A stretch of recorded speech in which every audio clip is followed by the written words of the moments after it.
साहित्य का इतिहास दर्शन के तहत यह पाठ उत्तर आधुनिकतावाद और साहित्य का इतिहास से जुड़ा हुआ है।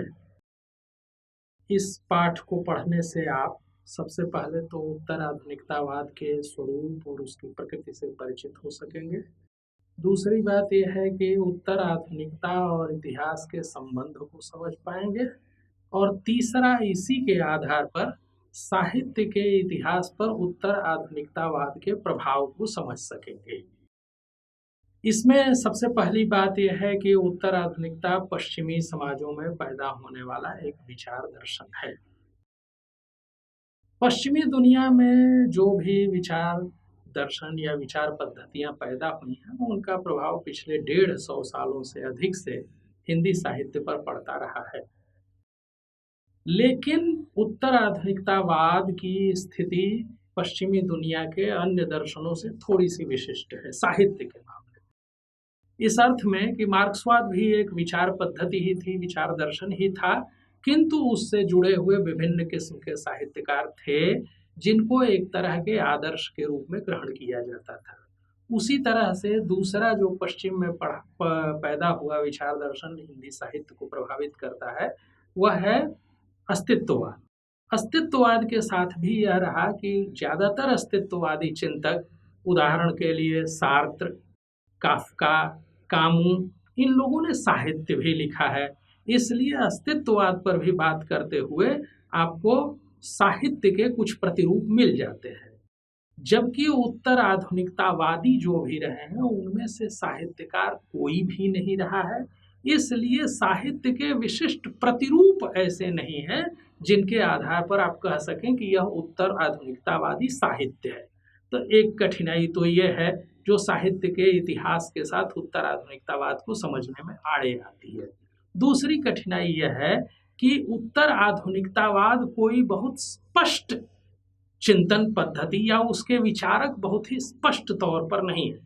उदाहरण के लिए जो लोग उत्तर आधुनिकतावाद के चिंतक कहे जाते हैं उन लोगों ने भी अपने आप को उत्तर आधुनिकतावादी कहने से परहेज किया है, बल्कि उनमें से कई लोग अपने आप को उत्तर संरचनावादी कहते हैं। इनमें सबसे जो प्रसिद्ध रहे याक देरिदा, वो तो अपने आप को विखंडनवादी कहते हैं। इसलिए आप विशेष रूप से चिन्हित नहीं कर सकते कि ये ही चिंतक उत्तर आधुनिकतावादी हैं। इसलिए साहित्य के इतिहास के साथ उत्तर आधुनिकता को समझने में और स्वयं उत्तर आधुनिकता को भी समझने में अनेक तरह की कठिनाइयां हैं। उत्तर आधुनिकतावाद के जो एक प्रमुख चिंतक रहे हैं मिशेल फूको, उनका मूल अनुशासन इतिहास ही रहा है और इसलिए मिशेल फूको के चिंतन का इतिहास पर प्रभाव पड़ता रहा है।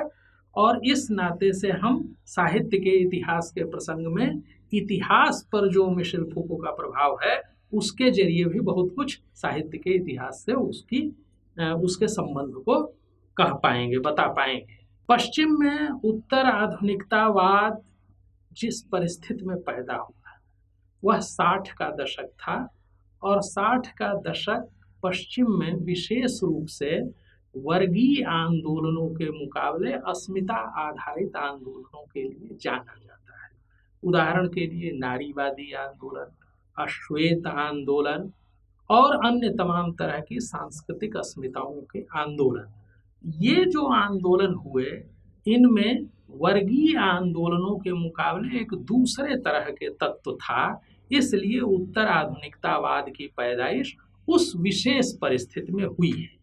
यानी 60 का दशक उत्तर आधुनिकतावाद के पश्चिम में पैदा होने का मूल स्रोत है। और ये जो 60 के दशक के आंदोलन हैं इनका संबंध बहुत कुछ मार्क्सवादी चिंतन पद्धति की अपर्याप्तता से है, क्योंकि 60 के दशक में इस बात को महसूस किया गया कि पश्चिमी देशों में मजदूर आंदोलन पीछे की ओर हटा है। मजदूर आंदोलन चूंकि पीछे की ओर हटा है इसीलिए स्त्री आंदोलन, छात्र आंदोलन, अश्वेतों का आंदोलन ये सब महत्वपूर्ण होते जा रहे हैं। तो चूंकि ये गैर वर्गीय आंदोलन थे इसीलिए इनके इर्द गिर्द उत्तर आधुनिकता की सैद्धांतिकी का भी विकास हुआ। उत्तर आधुनिकता के चिंतकों ने एक और सवाल खड़ा करना शुरू किया। उन्होंने यह कहा कि जो आधुनिकता है, आधुनिकता के मूल में, आधुनिकता की परिभाषा में ही प्रगति की धारणा निहित है। यानी यह मान के चला जाता है कि हम यानी मानव जाति एक प्रगति के रास्ते पर आगे बढ़ रही है, जबकि उत्तर आधुनिकों ने इस पर सवाल उठाया। उनका कहना था कि जो आधुनिक सभ्यता है उसमें मध्ययुगीनता के तत्व ज्यादा है, मध्य युग में बल्कि एक दूसरे के प्रति सहिष्णुता ज्यादा थी। अब इसमें यह ध्यान देने की बात है कि पश्चिमी दुनिया में जन्मे होने के बावजूद यह पूर्वी दुनिया के गरीब मुल्कों में भी किस परिस्थिति में लोकप्रिय हो रहा है। इसके लिए हमें यह जानना होगा कि स्वयं इसके पहले जो मार्क्सवाद आया था वह कैसे पश्चिमी दुनिया में पैदा होने के बावजूद पूर्वी दुनिया के देशों के साथ जुड़ा हुआ था। वह एक विशेष परिस्थिति थी। विशेष परिस्थिति यह थी कि स्वयं मार्क्सवाद पूंजीवाद की आलोचना के बतौर पैदा हुआ था और तीसरी दुनिया के देशों में जो पश्चिमी देश थे उन्होंने उपनिवेश बनाए। उपनिवेशवाद विरोधी संघर्षों के साथ मिल करके तीसरी दुनिया के देशों में या गरीब मुल्कों में मार्क्सवाद लोकप्रिय हुआ था। इसीलिए जब मार्क्सवाद की अपर्याप्तता पश्चिम में सामने आई तो जो विभिन्न तरह के नए सामाजिक आंदोलन पैदा हुए उनके प्रति भी तीसरी दुनिया के देशों में एक खास तरह की रुचि पैदा हुई है। जैसा कि हमने पहले ही कहा कि उत्तर आधुनिकतावाद चूंकि एक विचार दर्शन है, इसलिए इसने साहित्य के इतिहास लेखन के मुकाबले जो आम इतिहास लेखन है उसको प्रभावित करना शुरू किया और भारत में इसका जब प्रभाव पड़ा तो इसके प्रभाव से इतिहास में सबल्टर्न इतिहास की धारा सामने आई है। यह जो सबल्टर्न इतिहास की धारा है इसे आप इस तरह से भी समझ सकते हैं कि आधुनिक भारत के राजनीतिक इतिहास के मुकाबले जिसमें जो स्वाधीनता आंदोलन था, स्वाधीनता आंदोलन का यह जो महाआख्यान था उसके भीतर जो अस्मिताओं की आवाज दबी हुई थी उन अस्मिताओं की आवाज पर केंद्रित करके सबाल्टर्न धारा ने अपने आप को स्थापित करना शुरू किया और इसके कारण उनका ये मानना था कि जो स्वाधीनता आंदोलन है उस स्वाधीनता आंदोलन के भीतर जो छोटी छोटी सामाजिक अस्मिताओं के सवाल थे उनको दबाया गया था। तो इसलिए स्वाधीनता आंदोलन पर सवाल उठाते हुए उन्होंने एक तरह से उत्तर आधुनिकतावाद का प्रभाव ग्रहण करना शुरू कर दिया था। दूसरी जो बात है वह यह कि पश्चिम में यह जो उत्तर आधुनिकतावाद पैदा हुआ था इसने पुनर्जागरण के मूल्यों पर सवाल उठाया, क्योंकि पुनर्जागरण के मूल्य एक हद तक ऐसा देखा गया कि जिस यूरोप में पुनर्जागरण हुआ, जहां मानवतावाद पैदा हुआ, वहीं पर ऐसी धारा पैदा हुई जिसने तीसरी दुनिया के देशों को उपनिवेश बनाया और उनका आर्थिक दोहन किया। इसलिए पुनर्जागरण की उस पूरी धारा पर सवाल खड़ा किए गए थे पश्चिमी दुनिया में। उसका अनुवाद भारत में जो शुरू हुआ सबल्टर्न इतिहासकारों द्वारा वह यह कि उन्होंने मानना शुरू किया कि भारतीय पुनर्जागरण भी एक उसी तरह का आंदोलन है जिस तरह का यूरोपीय पुनर्जागरण था। इसलिए उन्होंने भारतीय पुनर्जागरण की कमियों पर ध्यान देना शुरू किया और भारतीय पुनर्जागरण की सीमाओं को रेखांकित करना शुरू किया। भारतीय पुनर्जागरण के बारे में उनका कुल मिला जुला के मानना यह था कि यह भारतीय पुनर्जागरण हिंदी प्रदेश में आकर के विशेष रूप से हिंदी, हिंदू, हिंदुस्तान के रूप में परिभाषित होता है। विशेष रूप से प्रताप नारायण मिश्र ने इसको नारे को दिया था जिसमें हिंदी एक तरह से पूरे जो भारतीय नवजागरण है उसके दमनकारी अस्त्र के रूप में परिभाषित की जाने लगी सबाल्टर्न इतिहासकारों द्वारा। यह उत्तर आधुनिकता का समग्र इतिहास लेखन पर एक गहरा प्रभाव था। चूंकि उत्तर आधुनिकतावादी लोग यथार्थ को कहीं बाहर अवस्थित नहीं देखते बल्कि आमतौर पर भाषा के भीतर यथार्थ को रचा हुआ देखते हैं, उनका कहना है कि भाषा ही यथार्थ है, इसलिए वह जो दमन है वह भी उन्होंने भाषा के भीतर ही देखना शुरू किया। स्वाभाविक रूप से उन्हें यह लगा कि जो दमन का प्रतिरोध है वह भी भाषा के भीतर ही होना चाहिए, इसलिए विखंडन की उन्होंने रणनीति अपनाई। मिशेल फूको ने यह कहा था कि जो सभ्यता होती है वह पूरे के पूरे भाषिक रचना के भीतर इस तरह से प्रभावी हो जाती है कि उसकी पकड़ से बाहर बहुत कम लोग रह जाते हैं। उन्होंने कहा कि आप अगर सभ्यता का निर्माण करते हैं तो स्वाभाविक तौर पर आप पागलों को हाशिए पर ठेलते हैं, आप जो लोग अपराधी हैं उनको जेल में बंद करते हैं, जो लोग बीमार हैं उनको डॉक्टर के हवाले करते हैं, पागलों को पागल खाने में बंद करते हैं। तो इस तरह से यह जो आधुनिक सभ्यता है वह अपने विरोधियों को मध्य युग के मुकाबले ज्यादा घनघोर रूप से प्रताड़ित करती है भाषा के भीतर। उदाहरण के लिए अगर आप सोचिए कि किसी को भी जंगली कह दिया जाए, तो जंगली जो ही आप कहते हैं तत्काल ही उसे सभ्यता के विमर्श से बाहर कर देते हैं, और तब यह होता है कि जंगली के साथ जैसा भी हम आचरण करें उसे आप जायज मानेंगे। तो जो वास्तविक दमन होता है उससे खतरनाक दमन यह भाषा के भीतर है, जो इस भाषा के जरिए हम विभिन्न समुदायों को एक तरह से, आप अंग्रेजी में जिसको बोलिए शब्द स्टिग्मेटाइज करते हैं, यानी उन पर कोई न कोई दाग धब्बा लगा देते हैं कि ये मनुष्य से कमतर है, इसलिए इनके साथ सभ्य व्यवहार न करने से भी चल जाएगा। तो यह जो सभ्यता का भाषाई विमर्श है वह इतना ज्यादा सर्वव्यापी होता है कि उससे बाहर ये 2-3 चीजें ही रह जाती हैं। उदाहरण के लिए पागलों का प्रलाप, उदाहरण के लिए बंदियों के अनुभव, उदाहरण के लिए कवियों की रहस्यमय किस्म की उक्तियां। फूको ने यह भी कहा कि समझ में आने लायक भाषा पूंजीवाद के जरिए भाषा पर थोपा गया एक तरह का उत्पीड़नकारी मानदंड है। इसलिए सचेत रूप से इन उत्तर आधुनिकतावादियों ने ऐसी भाषा लिखी जो समझ में आने लायक न हो, क्योंकि उनका कहना था कि समझ में आने वाली भाषा को बहुत अच्छी तरह से यह व्यवस्था अपने भीतर पचा लेती है। तो आप इससे यह समझिए कि साहित्य में जब भी आप साहित्य का मूल्यांकन करने जाइएगा तो ऐसी भाषा जो आमतौर पर समझ में नहीं आती, जिसे आमतौर पर आप अबूझ करके रहस्यमय कह करके बहिष्कृत कर देते हैं, उसको समझने का एक बहुत बड़ा अस्त्र उत्तर आधुनिकतावाद देता है कि आखिर यह किस समुदाय की अभिव्यक्ति है, और इसे दबा जो दिया गया है तो इस दबाए हुए का भी इतिहास संभव है।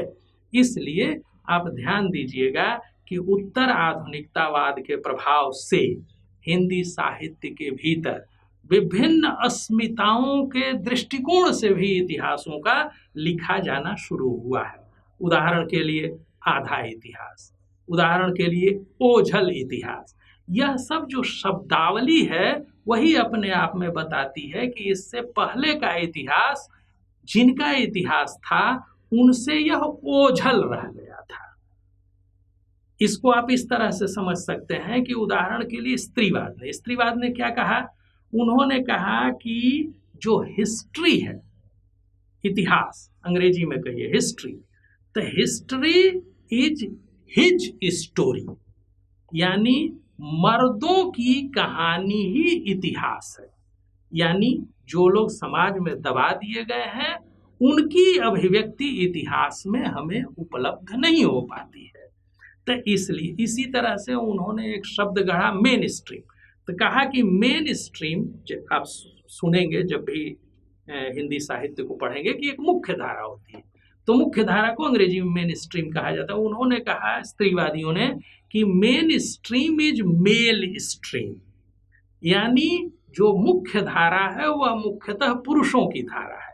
तो यह जो आधा इतिहास है, ओझल इतिहास है, मूलतः यह मुख्य धारा से, मुख्य इतिहास से बहिष्कृत हो गए लोगों के इतिहास को वापस लाने की कोशिश है।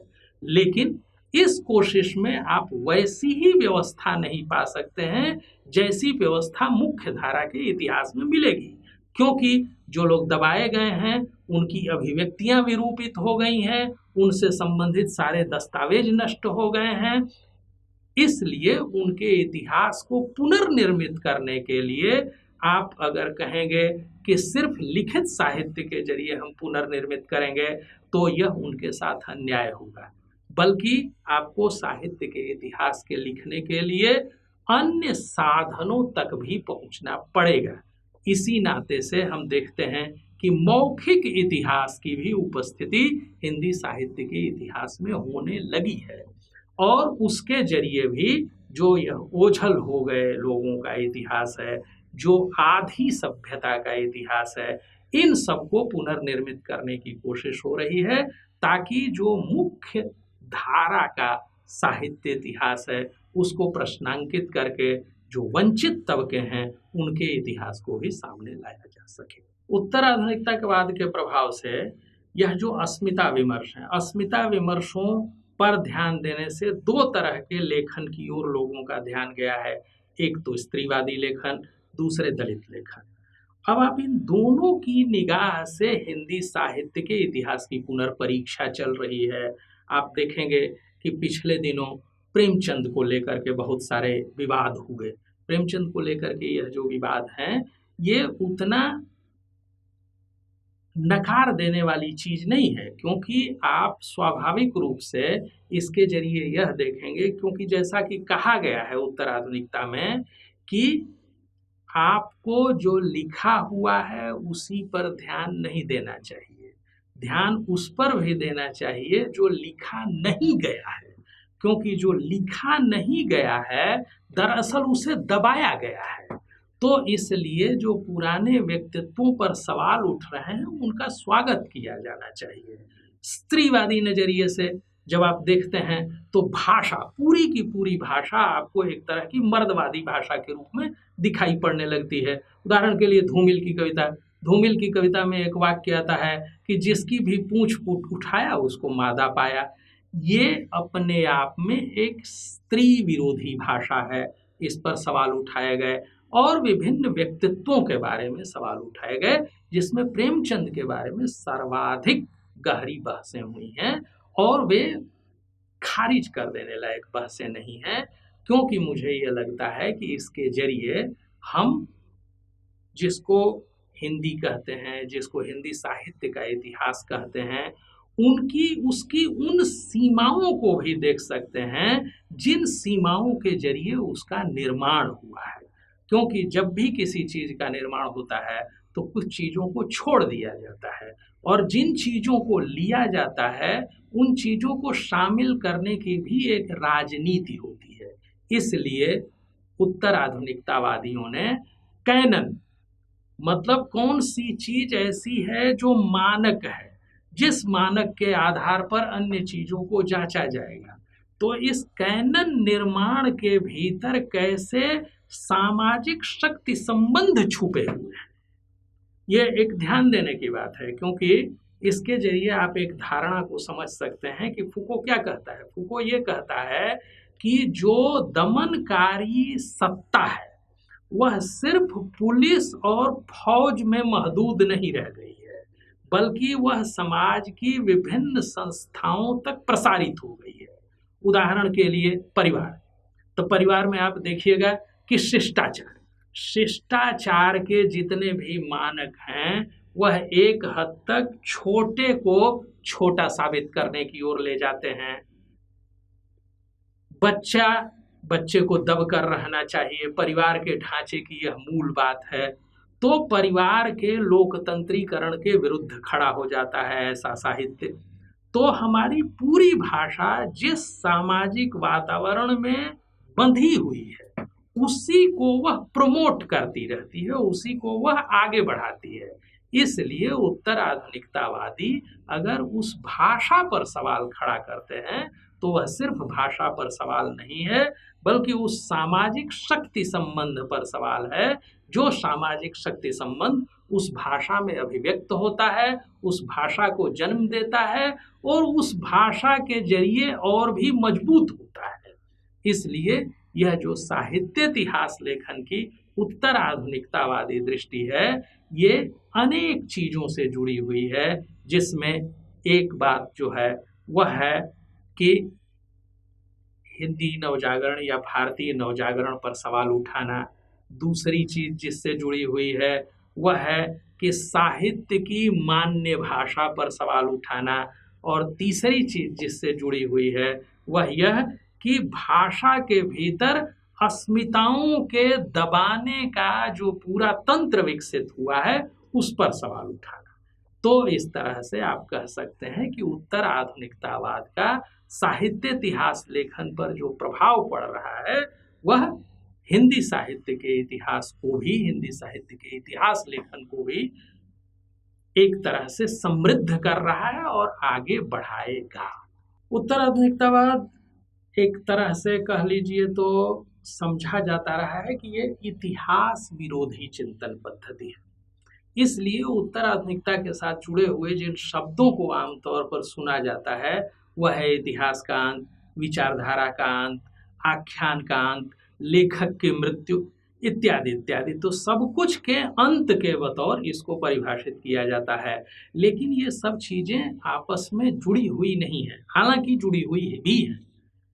जैसे अब इतिहास का अंत, इतिहास का अंत वस्तुतः किसी उत्तर आधुनिकतावादी की धारणा नहीं है, बल्कि यह फ्रांसिस फुकुयामा नाम के सज्जन थे अमेरिका के, जिनकी धारणा है। उनका यह कहना था कि वस्तुतः हेगेल ने, जो इतिहास दर्शन के बड़े जन्मदाता हैं, उन्होंने ही यह घोषणा की थी कि इतिहास का अंत हो जाता है। कारण कि उत्तर आधुनिकता के साथ जुड़े हुए जिन शब्दों का आप आमतौर पर प्रचलन पाते हैं उनमें एक इतिहास का अंत, विचारधारा का अंत, लेखक की मृत्यु इत्यादि शब्द हैं। तो यह जो अंतवादी घोषणाएं हैं इनका आपस में एक दूसरे से संबंध है भी और नहीं भी है। उदाहरण के लिए जो इतिहास का अंत की धारणा है, इतिहास का अंत की जो धारणा है वो मूलतः फ्रांसिस फुकुयामा नाम के एक अमेरिकी सज्जन के द्वारा प्रतिपादित धारणा है। उसमें उनका यह कहना है कि इतिहास दर्शन के सबसे बड़े चिंतक हेगेल ने खुद ही इतिहास के अंत की इस धारणा का प्रस्ताव किया था। क्यों किया था? क्योंकि हेगेल के मुताबिक इतिहास घटनाओं का नहीं होता है, इतिहास विचारों का होता है। यह जो विचारों का इतिहास है, तो हेगेल का कहना था कि उस समय जो लोकतंत्र का विचार आविष्कृत किया गया वह विचार के मामले में अंतिम था, मनुष्यता उससे आगे नहीं बढ़ सकती है, इसलिए अब इतिहास का अंत हो गया। फ्रांसिस फुकुयामा ने भी यही बात कही कि पश्चिमी दुनिया का जो लोकतंत्र है, यानी जो पार्लियामेंटरी बोलिए, प्रेसिडेंशियल बोलिए, जिस भी रूप में बोलिए, संसदीय अथवा राष्ट्रपति प्रणाली का, जिसमें जनता का प्रतिनिधित्व शासन में होता है, वह विचार के बतौर अंतिम चीज हो गई है। इसलिए अब इतिहास इससे आगे नहीं बढ़ सकता है। बाकी सारे देशों को इसी प्रणाली को धीरे धीरे लागू करना पड़ेगा। इसके अलावा डैनियल बेल ने जिस बात को कहा वह कहा विचारधारा का अंत। वहां पर विचारधारा का मतलब जो है वह यह है कि दुनिया को बदलने के लिए जो विचार होते हैं उन विचारों की अब कोई जगह नहीं रह गई है, बल्कि परिणामवाद, जिसको कह लीजिए कि जो चीज मौजूद है वही सत्य है, यह मान लेना चाहिए। तो उत्तर आधुनिकता का, जैसा मैंने कहा, कि इन चीजों से संबंध है भी और नहीं भी है, क्योंकि ये लोग उत्तर आधुनिकता के विचारक नहीं हैं, लेकिन इन विचारकों का भी उत्तर आधुनिकता के चिंतन पर प्रभाव पड़ा है। और वह इस तरह से पड़ा है कि उत्तर आधुनिकता के चिंतकों का कहना है कि महाख्यानों का अंत हो गया है। मतलब प्रगति की धारणा एक महाख्यान है, जिसको आप कहिए मेटा नैरेटिव। मेटा नैरेटिव का मतलब हुआ कि एक आपने ऐसी काल्पनिक इतिहास यात्रा रच दी है जिसमें मनुष्य एक विशेष लक्ष्य की ओर निरंतर बढ़ा जा रहा है। तो इसमें आप इतिहास की ऐसी परिघटनाओं की व्याख्या नहीं कर सकते जिनमें मनुष्य सिर्फ पीछे की ओर नहीं लौटता है, सिर्फ आगे की ओर नहीं बढ़ता है बल्कि पीछे की ओर भी लौटता है, जहां वह सिर्फ लोकतांत्रिक नहीं होता है बल्कि हिंसक भी होता है। सिर्फ ऐसा नहीं होता है कि कानून का शासन स्थापित हो बल्कि एक तरह की मध्ययुगीनता भी वापस लौटती है। तो इतिहास के ये जो मोड़ है, ये जो इतिहास की वक्र गति है, इसकी पूरी परिभाषा महाख्यान के जरिए नहीं हो पाती है। इसलिए उत्तर आधुनिकतावादियों ने उस पर सवाल उठाया और उन्होंने कहा कि चूंकि इतिहास के भीतर मनुष्य सच कोई परिवर्तन नहीं ला सकता किसी विचारधारा के चलते, तो इसलिए मनुष्य एक कर्ता के रूप में समाज में एक स्वतंत्र हैसियत के रूप में भी उसका अंत हो जाता है। इसलिए उसी का विस्तार यह है कि उसका लेखक के रूप में भी अंत हो जाता है।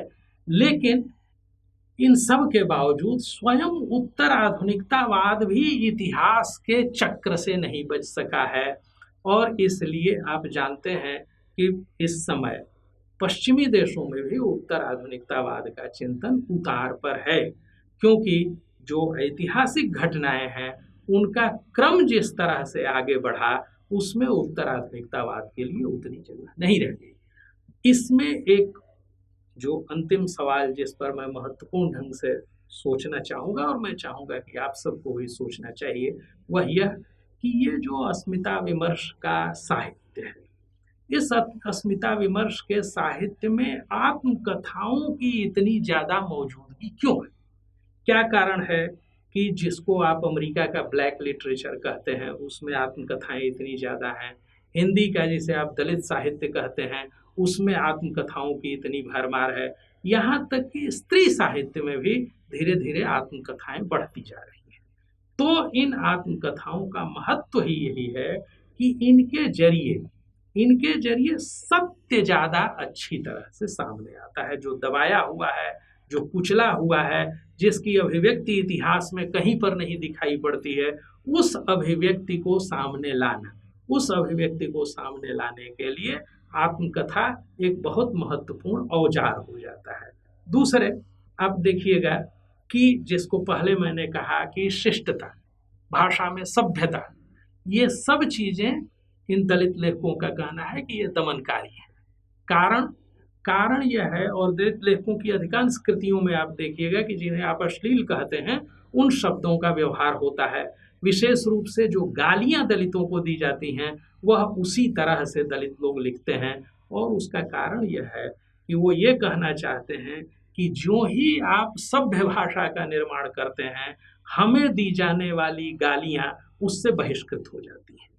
तो आप एक ऐसा साहित्य संसार रचते हैं जिसके भीतर दलित के साथ होने वाला उत्पीड़न पूरी प्रामाणिकता के साथ अभिव्यक्त ही नहीं हो सकता है। तो इसलिए उन्होंने भाषा का सवाल बहुत महत्वपूर्ण ढंग से उठाया है, क्योंकि एक सभ्य भाषा, एक साहित्यिक भाषा अपने आप में उनका कहना है कि एक तरह का उत्पीड़न है। इतिहास के प्रसंग में उत्तर आधुनिकतावादियों ने जिस बात पर सवाल खड़ा किया वह भी ध्यान देने लायक बात है। उन्होंने कहा कि जो राजनीति है आमतौर पर हमारे आधुनिक समाज में चिंतन को प्रभावित करने वाली, लोगों के आंदोलन को प्रभावित करने वाली, यहाँ तक कि इतिहास का जब आख्यान हम निर्मित करते हैं तो उसमें भी महत्वपूर्ण पड़ाव हम जो डालते हैं वो राजनीतिक परिवर्तनों के डालते हैं।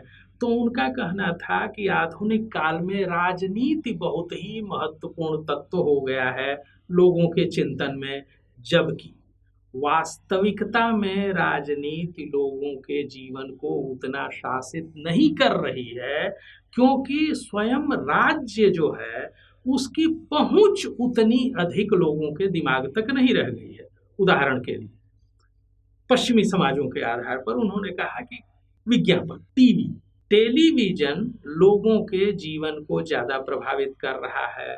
जो उपभोक्ता वस्तुओं के विज्ञापन हैं वह लोगों के व्यवहार को, उनके चुनाव को अधिक नियंत्रित कर रहे हैं। यहाँ तक कि लोगों के सोचने के तरीके को भी यह जो प्रचार माध्यम है, संचार माध्यम है, ये ज़्यादा प्रभावित कर रहे हैं। तो मनुष्य को व्याख्यायित करने के लिए राजनीति उतनी महत्वपूर्ण चीज नहीं रह गई, बल्कि ये जो राजनीति के अलावा की चीजें हैं ये ज़्यादा महत्वपूर्ण रह गई हैं। इससे हुआ क्या है? इससे एक तो ये हुआ है कि इतिहास लेखन में आपका सिर्फ राजनीतिक घटनाओं पर जो ध्यान रहता था उसके मुकाबले सामाजिक परिवर्तनों की ओर भी ध्यान गया है, और उन सामाजिक परिवर्तनों पर ध्यान जाने से साहित्य की प्रतिष्ठा बढ़ी है। स्वयं इतिहास के भीतर ही राजनीतिक घटनाओं के मुकाबले अन्य चीज़ों को ज़्यादा महत्वपूर्ण ढंग से लिया जा रहा है। इसलिए आप देखिएगा कि इतिहास के भीतर और साहित्य के भीतर भी जो विभाजन था कि यह इतिहास है, यह साहित्य है, यह विभाजन धीरे धीरे धुंधला हो रहा है। उत्तर आधुनिकता की ये एक और विशेषता है कि विभिन्न अनुशासनों के बीच के विभाजन को धुंधला करना। उदाहरण के लिए अगर आप देखिए वोल्गा से गंगा, राहुल सांकृत्यायन का, तो उसे आप साहित्य कहेंगे, इतिहास कहेंगे। तो मेरे कहने का मतलब कि साहित्य के भीतर इतिहास का प्रवेश और इतिहास के भीतर साहित्य का प्रवेश, इसको पहले भी लोगों ने उठाया कि जब आप इतिहास लिखते हैं तो भी एक तरह की साहित्यिक रचना ही आप करते हैं, क्योंकि भाषा के भीतर ही इतिहास लिखा जाता है। आप पूरी कोशिश करते हैं कि उस इतिहास लेखन के जरिए उन घटनाओं को पाठक के मन में मूर्त कर दें। यह एक साहित्यिक काम ही होता है। तो इस तरह से विभिन्न ज्ञानानुशासनों के बीच की जो दूरी है वो क्रमशः कम होती जा रही है। उत्तर आधुनिकता के प्रभाव से जिस एक विशेष साहित्यिक प्रवृत्ति की लोग चर्चा करते हैं उस पर भी मैं बात कहना चाहूँगा, वह है जादुई यथार्थवाद। जादुई यथार्थवाद की बहुत चर्चा चलती है और यह मूलतः लैटिन अमेरिकी देशों में पैदा हुआ साहित्यिक रूप है, जिसमें ऐसा माना जाता है कि जो यथार्थ है दरअसल वह उस तरह का नहीं है जैसा यथार्थ आपको यथार्थवादी दृष्टि से दिखाई पड़ता है, बल्कि यथार्थ अपने आप में जादुई है। तो इस तरह का लैटिन अमेरिकी समाज ऐसे समाज थे जिसमें बहुराष्ट्रीय कंपनियों के प्रभाव से 5 सितारा होटल, 5 सितारा जीवन संस्कृति एक तरफ, और दूसरी तरफ बड़ी आबादी के अलगाव से, विकास, इस तथाकथित विकास से जो अलगाव है बड़ी आबादी का, उसमें क्या है कि जादूगरनियां, टोना टोटका और ये सब चीजें। तो एक ही साथ में पूरा समाज एक अत्यंत आगे बढ़ी हुई जीवन पद्धति से लेकर के एकदम पिछड़ी आदिम सामुदायिक किस्म की जीवन पद्धति के बीच में था।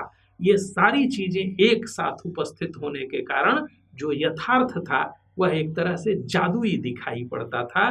तो इसलिए जादुई यथार्थवाद सिर्फ पद्धति नहीं है, बल्कि लैटिन अमेरिकी देशों का एक यथार्थ है जिसे इन लेखकों ने मजबूती के साथ अभिव्यक्त किया, और इसमें प्रतिरोध भी है। उदाहरण के लिए आप देखिए तो गैब्रियल गार्सिया मार्केज के उपन्यास 100 Years of Solitude, 100 Years of Solitude, उसमें लोग पैसा कमाने के लिए जब चूसने वाली मिठाइयाँ बनाना शुरू करते हैं तो पैसा जब आना शुरू होता है तो उन लोगों की नींद गायब हो जाती है, और नींद गायब होती है क्योंकि वो लोग रात दिन ये मिठाइयाँ बनाने लगते हैं, और इसलिए उन लोगों की नींद गायब हो जाती है। जब नींद गायब हो जाती है तो धीरे धीरे उनको विस्मरण की बीमारी हो जाती है, पूरा का पूरा उनका जातीय इतिहास विस्मृत हो जाता है। और हम जानते हैं कि जब भी कोई समाज पूरी तरह से लोभ पर आधारित संस्कृति में ढल जाता है तो वह अपने इतिहास को खो देता है। तो यह जो त्रासदी है, यह त्रासदी जादुई यथार्थवाद के उपन्यासों के जरिए व्यक्त हुई है। यहाँ तक कि एक हद तक आप भारतीय समाज के भीतर भी स्वाधीन माने जब स्वाधीनता के साथ ही बंटवारा मिला था। अक्सर इतिहास में हम लोग सिर्फ स्वाधीनता का नाम पढ़ते हैं, स्वाधीनता का जिक्र पाते हैं, बंटवारे की त्रासदी का जिक्र उतनी अच्छी तरह से नहीं मिलता है।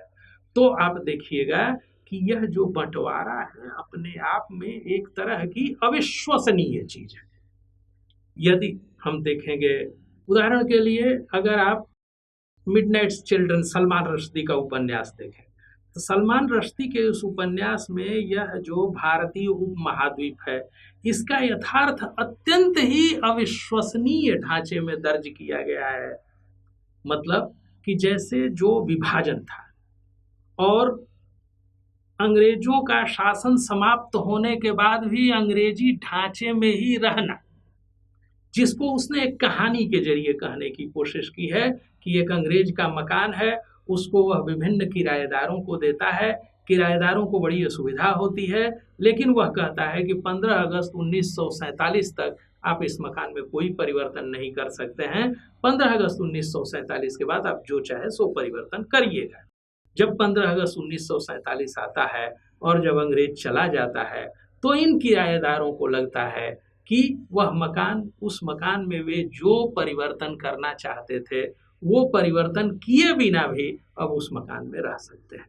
तो एक तरह से जो अंग्रेजी शासन था, स्वाधीनता के बाद भी उसकी निरंतरता को इस कहानी के जरिए जिस तरह से सलमान रश्दी ने व्यक्त किया है, या जो पाकिस्तान में फौजी विद्रोह होते हैं और उन फौजी विद्रोहों के जरिए शासन जिस तरह से हथिया लिया जाता है, उसको भी जिस तरह की अविश्वसनीय ढांचे में व्यक्त किया है सलमान रश्दी ने, एक तरह से आप कह सकते हैं कि वह जादुई यथार्थवाद का एक असर है।